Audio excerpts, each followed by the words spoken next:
Mismong si Pangulong Ferdinand R. Marcos Jr. ang nag-inspeksyon sa ipinapatupad na service contracting program sa Quezon City. Sa ilalim ng service contracting program ng pamahalaan, nakatanggap ng 30 hanggang 100 pisong dagdag kita ang mga driver at operator sa bawat kilometrong biyahe. Ang detalye sa report ni Clazel Pardilla. Sa ikalawang linggo ng implementasyon ng Service Contracting Program, ininspeksyon ni Pangulong Ferdinand R. Marcos Jr. ang paggulong ng programa. Sa Araneta Center Terminal, sinuri ng Presidente ang mga tarpaulin na nakakabit sa harap ng mga jeep, patunay na kasali sa SCP. Tiningnan ang mga nakadikit na QR code na ginagamit sa pagsukat ng biyahe kapalit ng subsidiya. Personal din kinumusta ni Pangulong Marcos ang mga driver at pasahero sa ilalim ng service contracting program ng pamahalaan. Nakatatanggap ng 30 hanggang 100 pisong dagdag kita ang mga driver at operator sa bawat kilometrong biyahe. Masyado mataas ang presyo ng langis, masyado mataas ang presyo ng diesel, ay hindi na sila kikita. Pag hindi na sila kumikita, hindi na sila lalabas. Wala nang kayong sasakyan. Kaya unang-una, susuportahan natin yung mga driver, yung mga operator.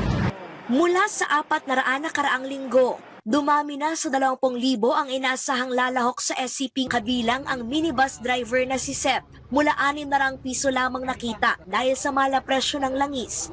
Inaasahang madaragdagan ito ng hanggang 15,000 piso. Bukod sa kikitain namin maghapon, may inaasahan pa kami sa maghapon sa na tulong galing sa gobyerno. Kaya natutuwa po talaga kami. Dadagdag ko sa mga pangangailangan ng anak ko siyempre, tsaka pangangailangan ko din. Nagpe-pay out na tayo today, no?